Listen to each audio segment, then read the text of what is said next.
쌍둥이 임신 28주 차였던 작년 12월 1일 자정, 갑자기 양수가 터졌습니다.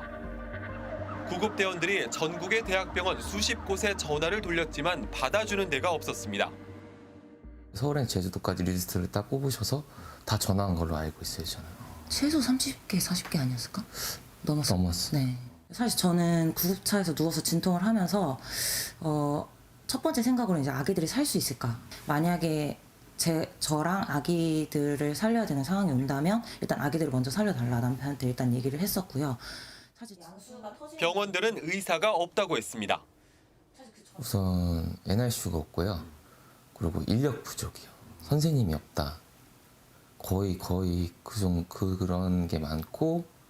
너무 아프고 그런 상황에서 솔직히 너무 대학병원이나 이런 현실들이 너무 원망스럽기도 했고요. 사실 6시간을 구급차에서 헤매다 아침 7시가 돼서야 대구의 대학병원으로 이송됐습니다. 응급처치가 지연되면서 아이들은 심장과 폐에 문제를 갖고 태어났습니다. 응급조치만 빨리 됐어도 폐정수 주사를 맞고 아기들의 폐를 좀 더 펴고 그리고 이제 좀 안전적인 상태로 나올 수 있었을 텐데 그래서 첫째 아기는 사실 그 동맥관도 이제 잘 다치지 않아서 심장 수술까지 했고요. 의정 갈등 1년. 응급실 뺑뺑이는 이제 일상이 돼버렸습니다.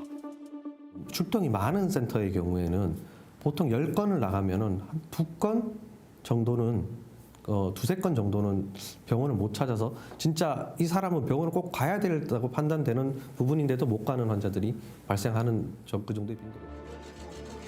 의대 정원 증원은 필수 의료 인력 부족 문제를 해결해 중증 환자를 더욱 적극적으로 돌볼 수 있는 의료 시스템을 만들겠다는 명분으로 추진됐습니다.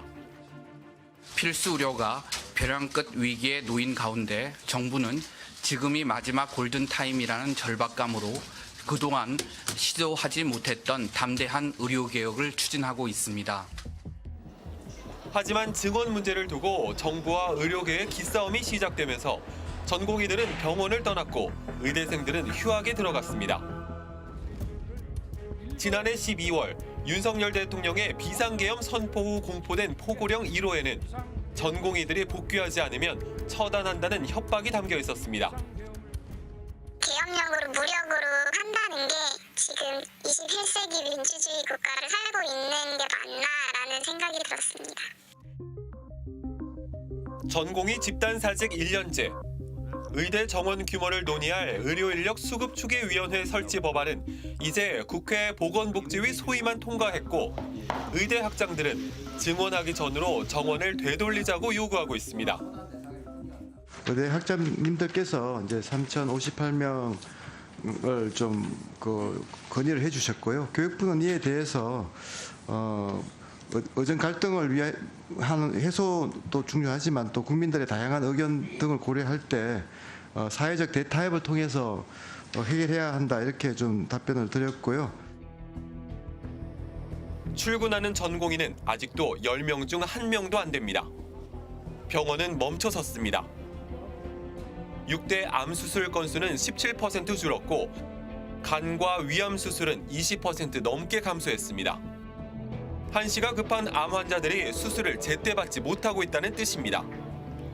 그럼 이 기간 안에 항암 치료를 해야 되는데 연기됐잖아요. 그러면 그 사이에 재발해버리면 그때 사망하거나 아니면 다시 처음으로 돌아서 치료를 해야 되거든요. 암 같은 그 제때 치료받아야 되는 환자하고 희귀 난치 질환 환자들은 서울의 빅5 병원이나 이제 이 특정 병원에서만 치료할 수가 있는 경우가 많이 있거든요. 그런 환자들이 특히 피해를 많이 봤었죠.